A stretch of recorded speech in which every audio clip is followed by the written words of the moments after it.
Hi good morning friends. आज हम लोग जो है क्लास 12 का एक इम्पॉर्टेंट टॉपिक पर डिस्कस करेंगे, जो है फीमेल रिप्रोडक्टिव सिस्टम। इसके प्रीवियस मैंने जितने भी वीडियो बनाया उसमें मेल रिप्रोडक्टिव सिस्टम के सारे टॉपिक को एक्सप्लेन किए हैं, और आज का जो हमारा टॉपिक होगा इसमें हम जो एक्सप्लेन करने वाले हैं, जिस टॉपिक के बारे में आज आपको हम बताएंगे वह है फीमेल रिप्रोडक्टिव सिस्टम। तो ध्यान दीजिए, और अगर आप हमारे ये वीडियो को देखते हैं, पसंद आती है, अच्छा लगता है तो प्लीज़ हमारे चैनल को सब्सक्राइब कीजिए। अब हम लोग बिना देरी किए हुए अपने टॉपिक पर बढ़ते हैं। तो आज का जो हमारा टॉपिक है, देख रहे हैं फीमेल रिप्रोडक्टिव सिस्टम। तो ये जो फीमेल रिप्रोडक्टिव सिस्टम है, तो इस फीमेल रिप्रोडक्टिव सिस्टम में जो ऑर्गन्स इंक्लूड किया गया है, पूरा अगर हम देखें कंप्लीट फीमेल रिप्रोडक्टिव सिस्टम का फॉर्मेशन जो होता है वह होता किससे है, इसमें इंक्लूड किया गया है primary sex organ and accessory duct system. अब जो फीमेल का प्राइमरी सेक्स ऑर्गन है, तो प्राइमरी सेक्स ऑर्गन कहते किसको है? तो प्राइमरी सेक्स ऑर्गन वैसे ऑर्गन्स को बोला जाता है जो गैमेट्स का फॉर्मेशन करता है और सेकेंडरी सेक्सुअल कैरेक्टर को डेवलपमेंट करेगा। तो जो सेकेंडरी सेक्सुअल कैरेक्टर को डेवलपमेंट करता है और यहाँ पे देख रहे थे कि गैमेट का फॉर्मेशन करेगा, उसको प्राइमरी सेक्स ऑर्गन कहते हैं। और फीमेल का जो प्राइमरी सेक्स ऑर्गन होता है वो ओवरीज होते हैं, और ये जो ओवरीज होते हैं इनका जो टोटल नंबर होता है वो 2 होता है। अब देखते हैं हम लोग एसेसियरी डक्ट जो है, तो फीमेल के एसेसियरी डक्ट सिस्टम में किसको इंक्लूड किया गया? तो प्राइमरी सेक्स ऑर्गन, ओवरी। उसका मैंने रीजन 2 बताया, क्योंकि ये सेकेंडरी सेक्सुअल कैरेक्टर को डेवलपमेंट करता है और गैमेट्स का फॉर्मेशंस करते हैं। ये भी गैमेट का फॉर्मेशन करता है तो उसका कंप्लीटली डेवलपमेंट से लेकर एक चाइल्ड फॉर्मेशन तक जितने भी ऑर्गन्स हेल्प करते हैं, फर्टिलाइजेशंस का हो, ओवुलेशंस का हो, फिटस डेवलपमेंट का हो, पार्चुरेशंस का हो, इस सारे प्रोसेस में जितने भी ऑर्गन्स आपको इंक्लूड किए गए हैं वो सारे ऑर्गन्स को बोला गया है एसोसियरी डक्ट सिस्टम। तो फीमेल्स के एसोसियरी डक्ट सिस्टम में है कौन कौन? आपको है ओविडक्ट। ओविडक्ट को हम लोग फ्लॉपियन ट्यूब कहते हैं। इसका भी जो नंबर होता है वो 2 होते हैं। इसके बाद यूट्रस, ये सिंगल होता है, और यूट्रस जो होता है एक लोअर पार्ट में बिल्कुल नैरो पार्ट्स में ओपन होती है, जिसको सर्वाइक्स कहते हैं। यह भी आपको सिंगल होते हैं। जबकि विजाइना भी आपको जो होता है सिंगल, और ये विजाइना जो होती है जिस पार्ट्स में ओपन होती है उसको एक्सटर्नल जेनिटेलिया बोलते हैं। अब यही जो एक्सटर्नल जेनिटेलिया होता है, इसमें कई पार्ट्स जो होते हैं, मैंने यहाँ पे मेंशन किया हूँ कि the female external genitalia including कई पार्ट्स इसमें इंक्लूड किए गए हैं। वो है कौन कौन? मॉन्स प्यूबिस है, लेबिया मेजोरा है, लेबिया माइनोरा है, हाइमन लेयर्स है एंड क्लाइटोरिस है। अब इसमें जो क्लाइटोरिस होता है यह मेल के जो पेनिस का ग्लैंड्स पार्ट होता है उसकी सिमिलरिटी होता है, जिसको हम लोग बोलते हैं highly stimulating organ. Highly stimulating organs. अब देखिए यहाँ पे अगर हम इस सारे पार्ट्स में 1 बाय 1 करके एक्सप्लेन करें, तो जैसा कि आप यहाँ पे मैं एक फिगर ड्रॉ किया हूँ, यह है फीमेल रिप्रोडक्टिव सिस्टम का। अब ये जो फीमेल रिप्रोडक्टिव सिस्टम यहाँ पे देख रहे हैं, तो ये ही है ओवरी 1, और यहाँ पे आप देख रहे हैं 1 2, यानी 1 पेयर आपको ओवरी होता है। अब ये ओवरी है क्या? मैंने बताया कि ओवरी जो होता है यह फीमेल का प्राइमरी सेक्स ऑर्गन होती है। जो होती कहाँ पे है? तो बिल्कुल किडनी के नियर, थर्ड वर्टेब्रा, किडनी के near third vertebra, abdominal cavity के ठीक नीचे आपको आलमंड, जिसको पिस्ता बेलम बोलते हैं आप लोग, बिल्कुल आलमंड शेप में 1 पेयर ओवरीज प्रेजेंट होता है। मैंने यहाँ पे मेंशन भी किया हूँ, 1 pair ovaries are almond in shape, यानी ओवरी का जो शेप होता है वो कैसा होता है, आलमंड शेप का होता है। और होता कहाँ पे है, abdominal cavity and connected with the double layered called mesovarium, या इसको हम लोग बोलते हैं पेरिटोनियम लेयर। तो थर्ड वर्टेब्रा किडनी के नियर, थर्ड वर्टेब्रा के पास 1 पेयर ओवरी, एब्डोमिनल कैविटी के नीचे, पेल्विक जो कैविटी होता है उसके ऊपर, किडनी के नियर में आपको आलमंड शेप में प्रेजेंट होता है। अगर हम इस ओवरी का देखें तो ओवरी का जो एनसीईआरटी ने मेंशन किया है, तो इसका लेंथ बताया है कि ओवरी का जो लेंथ होता है वह 2 to 4 सेंटीमीटर होता है, जबकि इसका जो ब्रेथ होता है, तो इसको अगर हम लोग ब्रेथ को देखें तो आपका 1.5 सेंटीमीटर, जबकि इसका अगर हम थिकनेस की बात कर लें तो इसका थिकनेस जो होता है वो 1 सेंटीमीटर के होती है। शेप मैंने ऑलरेडी बता चुका हूं कि इसका जो शेप होता है वो आलमंड शेप का होता है। अगर हम अब एक ओवरी को डिटेल से स्टडी कर लें, बच्चे एक बार फिर से ध्यान दें, ओवरी बहुत इंपॉर्टेंट है। ओवरी क्या है, फीमेल का प्राइमरी सेक्स ऑर्गन होती है। क्यों बोलते हैं, क्योंकि सेकेंडरी सेक्सुअल कैरेक्टर को डेवलपमेंट करता है और गैमेट का फॉर्मेशन करता है। 1 पेयर जो ओवरी होती है वो किडनी के नियर थर्ड वर्टेब्रा के पास आलमंड शेप में प्रेजेंट होता है, जो एब्डोमिनल कैविटी के नीचे होती है। अब यहाँ पे जो ओवरी देख रहे हैं आप, तो यह ओवरी जो होती है यह एब्डोमिनल वॉल और यूट्रस, ये जो होता है यूट्रस वॉल से अटैच रहता है। एब्डोमिनल कैविटी और यूट्रस वॉल से क्या करता है, ओवरी जो होती है वो कनेक्ट रहती है। अब इसको जो कनेक्ट करने का काम करता है तो वह एक फाइब्रस स्ट्रक्चर होता है जिसको हम लोग बोलते हैं लिगामेंट्स, यानी 1 pair ovary attach with the यूटेरिन wall of abdominal cavity by the ligaments. तो लिगामेंट क्या करता है, एब्डोमिनल वॉल को जो होता है यूट्रस का वॉल उससे अटैच करने का काम करता है, एक फाइब्रस स्ट्रक्चर जिसको हम लोग लिगामेंट्स कहते हैं। अगर अब हम इस ओवरी का एक सेक्शन कटिंग पार्ट्स का स्टडी करें, जैसा कि आप इस डायग्राम में देख रहे हैं, तो एक सेक्शन कटिंग पार्ट्स यानी एक फीमेल के ओवरी को अगर हम कट कर दें और कट करने के बाद उसके अंदर जो स्ट्रक्चर मिलती है उस स्ट्रक्चर का स्टडी करें तो इसमें कई पार्ट्स मिलते हैं, उसको आप बारीकी से समझ सकते हैं।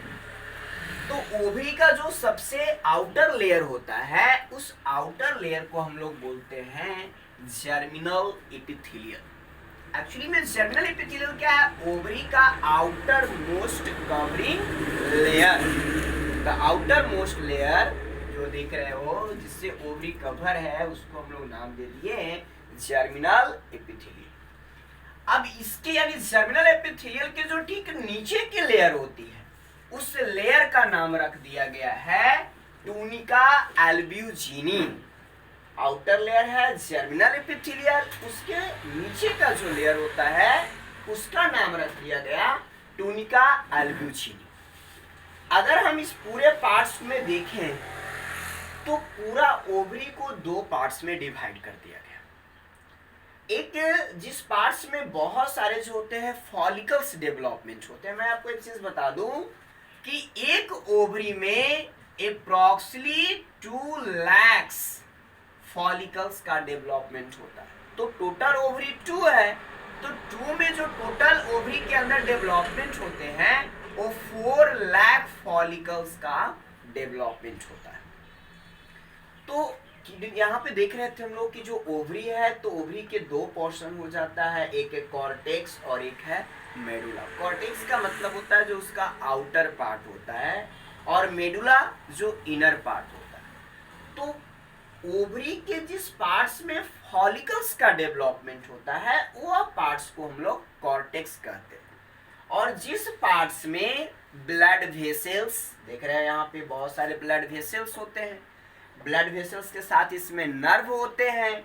नर्व के बाद अगर देखें तो नर्व के बाद जो होता है इसमें लिम्फेटिक नोड्स वगैरह जिसमें प्रेजेंट होते हैं, वो पूरे पार्ट्स को मेडुला कहते हैं। तो पूरे जो है ओवरी के 2 पार्ट्स जिसमें फॉलिकल्स का डेवलपमेंट हो रहा है वो कॉर्टेक्स यानी आउटर पार्ट होता है।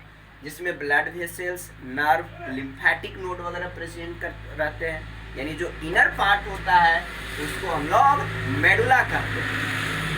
अब इसके अंदर अगर हम लोग देखें कि जो कॉर्टेक्स, जो इसका आउटर पार्ट है जिसमें फॉलिकल्स का डेवलपमेंट हो रहा है, फॉलिकल्स का डेवलपमेंट कहाँ हो रहा है? ओवरी के अंदर। तो वो सारे फॉलिकल्स को हम लोग बोलते हैं ओवेरियन फॉलिकल्स। अब यही ओवेरियन फॉलिकल्स जो होता है डेवलपमेंट हो जाते हैं। डेवलपमेंट होने के बाद जो होता है या प्राइमरी ओवोसाइट से सेकेंडरी ओवोसाइट्स में चेंज होता है। सेकेंडरी ओवोसाइट जो होता है जब फीमेल में LH ल्यूटिनाइजिंग हार्मोन का सेक्रेशन बढ़ता है तो मेंस्ट्रुअल साइकिल के 14वें दिन या LH हार्मोन बढ़ता है जिससे सेकेंडरी ओवोसाइट्स बाहर आ जाती है ओवरी से। तो वह प्रोसेस को हम लोग ओवुलेशंस कहते हैं। अब ये भी ओवुलेशंस के 10 से 12 दिन तक जो होता है आपको प्रोजेस्टेरॉन हार्मोन का सेक्रेशन होता है जिसका सेक्रेशन करता है कॉर्पस ल्यूटियम। तो ये जो हमारा फॉलिकल है, फॉलिकल से जो भी सेकेंडरी ओवोसाइट्स रेपर्च होते हैं तो बाकी जो रिमेनिंग स्ट्रक्चर होता है वो एक येलो कलर के ग्लैंड में चेंज हो जाता है, उसी को बोलते हैं हम लोग कॉर्पस ल्यूटियम या इसको येलो ग्लैंड कहते हैं। अगर 10 से 12 दिन तक यह सेकेंडरी ओवोसाइट्स किसी ओवम स्पर्म से फर्टिलाइज नहीं हो पाते हैं तो ये कॉर्पस ल्यूटियम डिजेनरेट हो जाता है और जो भी यहाँ पे देख रहे हैं बिल्कुल ये छोटे छोटे पार्ट्स में टूट जाता है जिसको हम लोग बोलते हैं कॉर्पस एली, यहाँ पे देख रहे हैं उसका नाम है कॉर्पस एल्बिकेंस, जिसको हम लोग व्हाइट ग्लैंड के नाम से भी जानते हैं। तो इसको अगर बात समझ में नहीं आई तो मैं इसको एक सिंपल फॉर्म में समझाने का प्रयास कर रहा हूँ कि जो यहाँ पे हम लोग देख रहे थे कि कॉर्टेक्स में ये जो आप देख रहे हो जर्मिनल लेयर के अंदर, यहाँ से मैं स्टार्ट कर रहा हूँ कि ये जो होता है इसके अंदर हमारा प्रेजेंट होता है प्राइमरी ओवोसाइट्स। अब ये जो प्राइमरी ओवोसाइट्स होते हैं यह कवर रहता है एक सिंगल लेयर से, एपिथेलियल लेयर जो है, एपिथेलियल सेल्स का एक लेयर बन जाता है प्राइमरी ओवोसाइट्स में और इसको हम लोग बोलते हैं प्रीमोर्डियल फॉलिकल्स। प्राइमरी ओवोसाइट्स का नाम क्या रख गया? Primordial follicles. कब बोलेंगे? जब प्राइमरी ओवोसाइट्स के ऊपर जब एक सिंगल लेयर बन जाता है तो उसको हम लोग प्रीमोर्डियल जो होता है इसको फॉलिकल्स कह दिए। अब यही जो प्रीमोर्डियल फॉलिकल्स देख रहे हैं, अब इसके ऊपर जो लेयर बना सिंगल लेयर, इसके सेल, इसके ऊपर जो होता है बिल्कुल एक सेल का लेयर बनता है। अब जो सेल के लेयर बना, इस सेल के लेयर का नाम रख दिया गया फॉलिकुलर सेल्स। अब यही जो फॉलिकुलर सेल्स है तो यह फॉलिकुलर सेल्स का निर्माण जब प्राइमरी ओवोसाइट्स पर हो जाता है तो वह प्राइमरी ओवोसाइट चेंज हो जाती है प्राइमरी फॉलिकल्स में और फिर यही प्राइमरी जो फॉलिकल्स होते हैं इसके ऊपर जो लेयर बना फॉलिकल सेल का लेयर, इसमें रेगुलरली जो होती है मियोटिक डिवीजन की प्रोसेस होती है और इसके अंदर जब लगातार मियोटिक डिवीजन की प्रोसेस होता है तो यहाँ पे जो आप सिंगल लेयर देख रहे थे इस तरह से इसके ऊपर जो होता है बहुत सारे लेयर का फॉर्मेशन हो जाता है और जब इसमें बहुत सारा जो लेयर का फॉर्मेशन हो जाता है तो ये सारे सेल्स जो लेयर का निर्माण कर रहे हैं वह सेल्स को नाम रख दिया गया है ग्रैनुलोसा सेल्स है और ये जो मेम्ब्रेन बना है इस मेम्ब्रेन को बोलते हैं मेम्ब्रेनस ग्रैनुलोसा। यानी ग्रैनुलोसा सेल्स जो है और फॉलिकुलर सेल्स सेम है क्योंकि फॉलिकुलर सेल्स के रेगुलरली मियोटिक डिवीजन से इसमें बहुत सारे मेम्ब्रेनस वाला सेल बना जिसको मेम्ब्रेनस ग्रैनुलोसा बोल रहे हैं या ग्रैनुलोसा सेल। ग्रैनुलोसा सेल्स को हम लोग फॉलिकुलर सेल्स भी कह सकते हैं। अब देखिएगा कि जब इसमें बहुत सारे जब लेयर बनते हैं तो लेयर बनने के ड्यूरेशन में इसके अंदर जो होते हैं इस तरह से कुछ स्पेस बन जाता है, जैसे कि मैं यहाँ पे दिखा रहा हूँ। जब ये लेयर बन रहा था बहुत सारा तो इस तरह से स्पेस बन गया, एक स्पेस यहाँ पे देख रहे हैं, इस तरह से बहुत सारे स्पेस बन जाता है।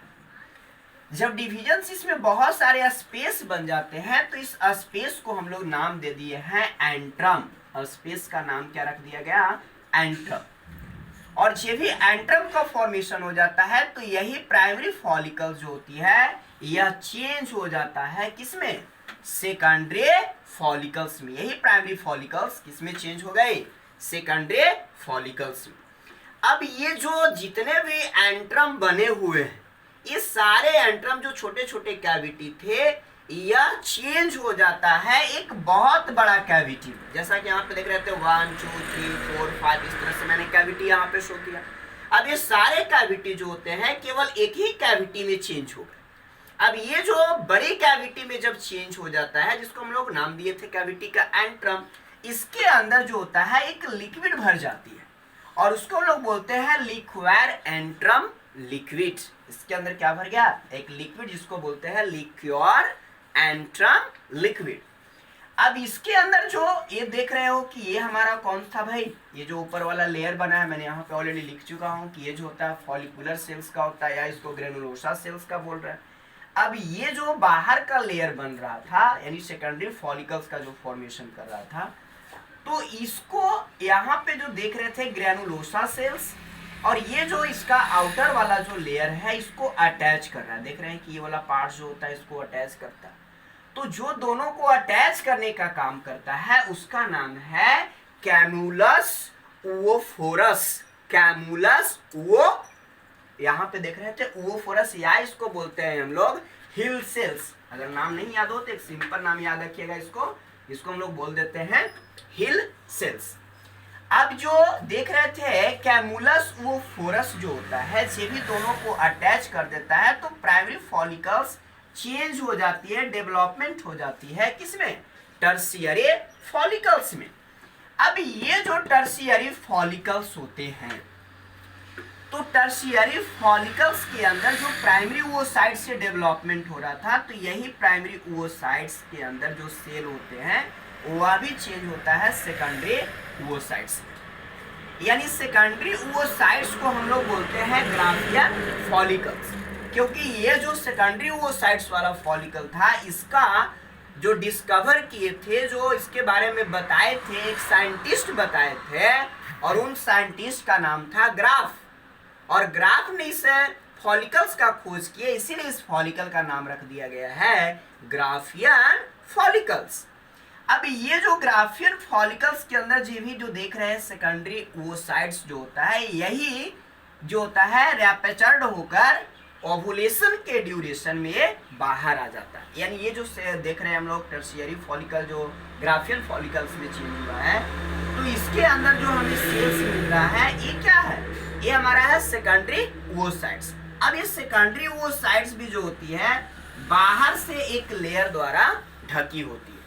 अब ये जो बाहर से एक लेयर द्वारा ढकी होती है उसका नाम रख दिया गया है जोना पेलुसिडा। यही क्या है? जोना पेलुसिडा, जो ओवम के रूप में प्रेजेंट रहता है, वो हमारा सेकेंडरी ओवोसाइट्स। अब यहाँ पे जैसे कि मैं यहाँ पे बता रहा था कि ये हमारा है ग्राफियन फॉलिकल्स, ये सेकेंडरी ओवोसाइट्स है। जैसे भी फीमेल मैच्योर्ड होती है और उसमें मेंस्ट्रुएशन होता है, यानी एलएच हार्मोन जब लेवल बढ़ता है, तो यही सेकेंडरी ओवोसाइट्स रिलीज हो जाती है। अब जब भी रिलीज होती है तो इसके ऊपर सेल्स डैमेज न हो, इसको प्रोटेक्शन के लिए इसके ऊपर लेयर होता है, जिसको हम लोग जोना पेलुसिडा कहते हैं। अब देखिएगा, थोड़ा सा मैं इसको पे ध्यान फोकस कीजिए, थोड़ा सा जूम करके इसको दिखा रहा हूँ। इसको जूम करके आप बहुत बारीकी से समझने वाला पॉइंट्स था, इसीलिए मैं इसको जूम कराया हूँ। कि अब जो देख रहे थे कि बाहर से बना वो तो हमारा ग्रेनुलोसा सेल्स था जो रेगुलर डिवाइड किया। अंदर में हमारा कौन बना? सेकेंडरी ओवोसाइट्स। सेकेंडरी ओवोसाइट्स के ऊपर जो मैंने भी बताया कि एक लेयर बन जाता है जो प्रोटेक्शन करता है ओवम को, उसको बोलते हैं जोना पेलुसिडा। अब ये जो लेयर बना ग्रेनुलोसा सेल्स का, जो लेयर बनाता है वह एक थिक लेयर बनता है जिसमें डबल मेम्ब्रेनस होते हैं। डबल मेम्ब्रेन का होता है, एक को हम लोग बोलते हैं थीका एक्सटर्ना और एक को बोलते हैं थीका इंटरना। ग्रेनुलोसा सेल से एक जो है बाहर में सेकेंडरी ओवोसाइट्स का जो होता है कई लेयर बनते हैं, उसमें से दो लेयर है मेनली, थीका एक्सटर्ना और थीका इंटरना। इसमें जो थीका इंटरना होता है यही फीमेल के अंदर सेक्स हार्मोन प्रोड्यूस करती है, जिसको हम लोग कहते हैं एस्ट्रोजन हार्मोन। एस्ट्रोजन हार्मोन का प्रोड्यूस कौन कर रहा है? Theca interna. थीका इंटरना क्या है? ग्रेनुलोसा सेल्स के जो लेयर बनाया वो दो लेयर बने, आउटर वाला को थीका एक्सटर्ना, अंदर वाला को थीका इंटरना। और थीका इंटरना ही प्रोड्यूस करता है हार्मोन को, जिसको हम लोग बोलते हैं ईस्ट्रोजन। अब देखते हैं कि यही जो होता है निकल जाता है सेकेंडरी ओसाइट्स। तो मैंने अभी बताया कि बाकी जो रिमेनिंग सबस्टांस जो होता है एक एंडोक्राइन ग्लैंड में चेंज होता है, जिसको कॉर्पस ल्यूटियम कहते हैं। इसको येलो ग्लैंड कहते हैं क्योंकि येलो कलर का होता है। और 10 to 12 यानी कॉर्पस ल्यूटियम जो होता है फीमेल में प्रोजेस्टेरॉन हार्मोन का सेक्रेशन करता है अप्रोक्सीमेटली 10 से 12 दिन। और जब सेकेंडरी ओसाइट्स फर्टिलाइज नहीं हो पाती है तब यह कॉर्पस ल्यूटियम डिजनरेट हो जाता है व्हाइट ग्लैंड में, जिसको कॉर्पस एल्बिकेंस कहते हैं। और यही कॉर्पस एल्बिकेंस जब भी नष्ट होगा तो फिर से ओवरी के अंदर नए फॉलिकल सेकेंडरी ओसाइट्स का निर्माण हो जाता है। Thank you. अगर आपको नहीं समझ में आया तो एक बार आप इसको वीडियो को दोबारा जो है पॉज करके देखते रहिए। धन्यवाद।